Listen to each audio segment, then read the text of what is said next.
Hello everyone, welcome back to my channel. जैसे कि हमने लास्ट बार तक देखा था, पचारा ने उसे अपने घर पे बंद करके रखा हुआ था। उसे कहीं जाने नहीं दिया था प्राव को, लेकिन वो वहाँ से निकलने में कामयाब हो जाती है एक हेल्पर की मदद से, क्योंकि उस हेल्पर को भी यहाँ पर प्राव कुछ ज़्यादा पसंद नहीं थी। और अब लेट्स सी आगे क्या होता है। होता क्या है ना, जब वो भाग रही थी जंगल में, तभी यहाँ पर वो एक स्नेक को देखती है। बहुत बड़ा था, इट्स लाइक नागिन टाइप अगर हम हिंदी सीरियल्स की बात करें तो। और वो सडनली बहुत बड़ा भी हो जाता है। पहले तो छोटा था। वो देखने के बाद यहाँ पर प्राव की तो होश ही उड़ गए थे और वो कंटिन्यूसली उस सांप को देखे जा रहे थे। उसके बाद वो ऑलमोस्ट उसे काट लेता, लेकिन उसी टाइम पे पचारा आ जाता है और उस सांप को पकड़ के फेंक देता है। उस सांप ने पचारा को काट लिया था, लेकिन यहाँ पर पचारा उसे पूछता है कि तुम ठीक हो। तब यहाँ पर प्राव कंटिन्यूसली बोल रही थी कि तुम्हें सांप नहीं काटा है, चलो जल्दी से यहाँ से चलते चेकअप करने के लिए मेडिकल। लेकिन वो बोलता है कि मैंने कितनी बार कहा है मुझे कुछ नहीं होगा। तो वो बोलते कैसे कुछ नहीं होगा, तुम्हें सांप नहीं काटा है, चलो चलो। लेकिन वो बोलता है कि मैंने कहा ना मुझे कुछ नहीं होगा, मैं मरने वाला नहीं, मैं मरता नहीं। तो वो बोलती कि तुम हमेशा ऐसे एबनॉर्मल बात कैसे कर लेती हो, तुम्हें एक सांप ने काटा है, चलो अभी हॉस्पिटल चलते हैं। तभी यहाँ पर पचारा बोल रहा था मुझे हॉस्पिटल जाने की कोई ज़रूरत नहीं है, मेरे पास हर्बल मेडिसिन से उनसे मैं ठीक हो जाऊंगा। तो यहाँ पर ब्राव बोलती है कि तुम्हें एक सांप ने काटा है और तुम टेस्ट के बगैर ही कोई हर्बल मेडिसिन कैसे ले सकती हो। वो उसे डांट रही थी और वो बोलती कि तुम्हें मेरी वजह से चोट आई है, चलो मैं तुम्हारे ख्याल रखूँगी। तो यहाँ पर पचारा सोचता है कि ये ऐसे कैसे हो सकती है। मतलब जो मैत्रा वो जिसको वो जानता था ना, मैत्रा वो बहुत ज़्यादा रूड थी, बहुत मतलबी थी। लेकिन यहाँ पर जो प्राव है ना, एग्जैक्ट ऑपोजिट थी, जो दूसरों की केयर करती थी। और यहाँ पर पचारा को बोलती कि चलो अभी के अभी अगर हर्बल मेडिसिन लगाना है तो भी मुझे यहाँ पर देरी नहीं करनी, तुम्हें कुछ भी हो सकता है बोलती है। उसके बाद वो दोनों वहाँ से निकल जाते हैं। ये दोनों वहाँ से आगे तो निकल गए, लेकिन यहाँ पर प्राव की खुद की हालत इतनी ख़राब थी कि वो पचारा को संभाल भी नहीं पा रही थी, जो पचारा अच्छे से समझ जाता है। और यहाँ पर वो बोलता है कि चलो पहले रेस्ट करते हैं, मुझे बचाने के चक्कर में तुम मुझसे पहले मर जाओगी, ऐसा वो बोल रहा था। तो यहाँ पर पहले तो प्राव मना कर रही थी, लेकिन पचारा की इंसिस्ट करने के बाद वो वहाँ पर कुछ टाइम तक रेस्ट करने के लिए हाँ बोल देती है। उसके बाद वो बोल रही थी कि तुम्हें सांप ने काटा फिर भी तुम्हें कुछ नहीं हुआ, तुम कोई गोस्ट हो या फिर मैजिशियन हो या क्या हो, मुझे बताओ। तो ऐसा कैसे हो सकता है, सांप के काटने से तो कुछ ना कुछ रिएक्शन होना चाहिए, लेकिन तुम तो अभी भी जिंदा हो, ऐसा वो बोल रही थी। तो यहाँ पर वो बोलते कि मैं नहीं मरता, मैंने कितनी बार कहा है।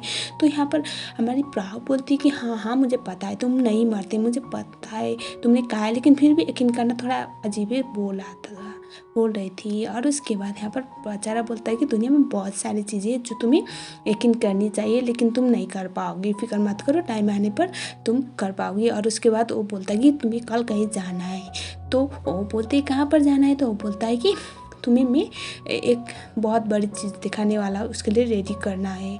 और उसके बाद इन दोनों बातें कर रही थी तो प्राव उसके कंधे पे ही सो गई थी, इसीलिए पचारा ने उसे यहाँ पर उठा के ले आया था। वो उसे बेड पे सुला देता है और उसके बाद कुछ उठा देता है। और वो सोच रहा था कि तुम मैत्रा हो, मुझे पता है, लेकिन तुम ऐसे कैसे हो सकती हो। मतलब ये पर्सनैलिटी जो थी ना वो पूरी तरह से बदल गई थी। और वो सोचता है कि मुझे इसके बारे में नहीं सोचना चाहिए। बाहर जाने के बाद यहाँ पर उसने एक डायरी ले आया था, जहाँ पर बहुत सारी चीज़ें लिखा हुआ था अबाउट फर्स्ट लव, फर्स्ट किस, और बहुत कुछ चीज़ें थी जो उसे करनी थी, लेकिन उसे करने का मौका नहीं मिला। मतलब बहुत लंबी लाइफ जीनी है, अब वो तो नहीं हो सकता। तो मरने से पहले उसे किसी से प्यार करना है, सच्चा वाला फर्स्ट किस चाहिए, और यहाँ पर किसी के लिए अपनी जान देने वाली फीलिंग लानी है। और यहाँ पर वो सोचता है कि ये सब बकवास है, और वो डायरी फेंकने वाला था। फिर वो याद करता है कि वो उसके लिए कितनी ज़्यादा ओल्ड थी जंगल में, और उसके बाद फिर से वो डायरी नहीं फेंकता। और उसके बाद यहाँ पर दिखाया जाता है फिर से प्रेम और उइपू को। उसके जो प्रेम और प्राव का भाई था ना, वो आ गया था, क्योंकि उसे अपनी बहन के बारे में पता चल गया था। वो सारी रिस्पॉन्सिबिलिटी लेने के लिए रेडी था, क्योंकि उसने यहाँ पर ले आया था प्राव को। और यहाँ पर जो हमारा फू था ना, उसके साथ आई हुई थी एक लड़की, बहुत खूबसूरत सी, उसकी डिटेक्टिव दोस्त बनकर। और यहाँ पर वही भी बोलता है कि हम सब मिलके उनको ढूंढेंगे। तो यहाँ पर जो प्राव का भाई था वो थोड़ा गुस्से में था, वो बोलता है कि फिक्र मत करो, मैं ढूंढूंगा मेरी बहन को। और यहाँ पर उइपू को देखने से ऐसा लग रहा था कि वो कोई भी गलत इंप्रेशन नहीं डालना चाहता था प्राव के भाई पर। और यहाँ पर प्रेम भी बहुत ज़्यादा परेशान थी। और इसके बाद नेक्स्ट सीन में पचारा को दिखाया जाता है, जो अपने मैनेजर के साथ था।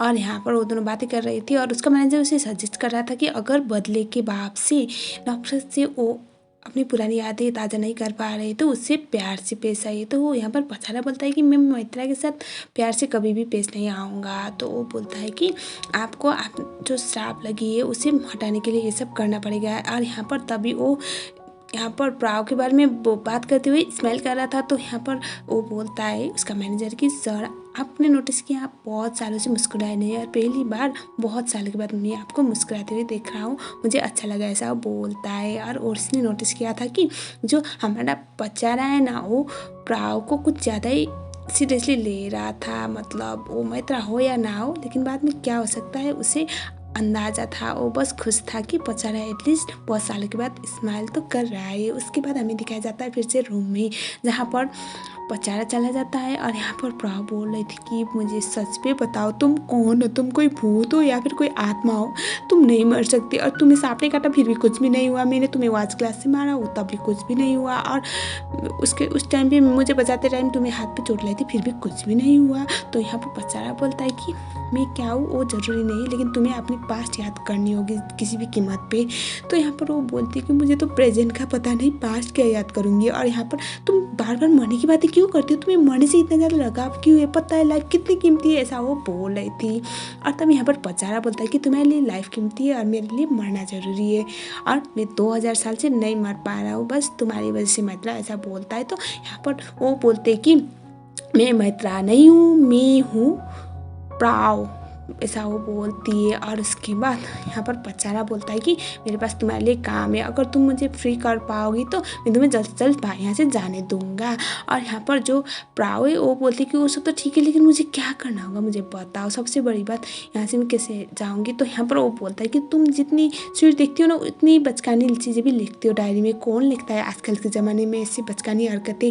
तो यहाँ पर प्राव बोलते कि तुमने मेरी डायरी देखी, तुम्हारी हिम्मत कैसी हुई। वो उसे डांटती है। और उसके बाद जो पचारा है ना उसे बोलता है कि चलो बाहर चलते, तुम्हारे लिए कुछ काम है, तुम्हें मैं रेडी कर रहा हूँ। तब यहाँ पर वो एक्साइटेड होकर सोचती है कि किसके लिए रेडी कर रही हो। तो वो बोलता है कि कुछ चीज़ें। एक्चुअली उसने एक बात नोटिस की थी कि डाइव जो उसे डाइव करनी है ना, कभी तो मौका नहीं मिला प्राव को, तो वो भी लिखा हुआ था।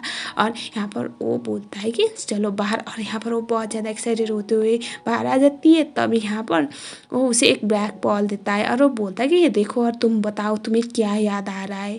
पचारा ऐसे एक्सपेक्ट कर रहा था कि उसे कुछ याद आएगा रिलेटिंग मैत्रा और पास्ट लाइफ, लेकिन वो देख रही थी और मुझे भी लगा कि उसे कुछ याद आएगा, लेकिन नहीं। वो बोलते कि ये तो मार्केट में मिल जाता है ना, बहुत कीमती लग रहा है। और तभी पचारा बोलता है कि मैंने ये याद करने के लिए तो तुम्हें नहीं कहा था। तब यहाँ पर मैत्रा बोल रही थी कि तुमने मुझसे क्या याद करने के लिए बोला है, प्लीज़ मुझे बताओ, नॉर्मली बातें करो, मुझे ऐसी चीज़ें समझ नहीं आती। तभी यहाँ पर पचारा बोलता है थोड़ा वक्त लगेगा, लेकिन तुम्हें सब कुछ याद करना पड़ेगा मैत्रा। और प्राव को यहाँ के छोटे छोटे बच्चों से ये तो पता चला था कि पचारा दिल का बुरा नहीं है, क्योंकि उसने जो कुछ बच्चे थे जो अबाउंडेड थे उन्हें पाल के बड़ा किया था। और यहाँ पर वो बोलती है कि तुम्हें क्या चाहिए मुझसे।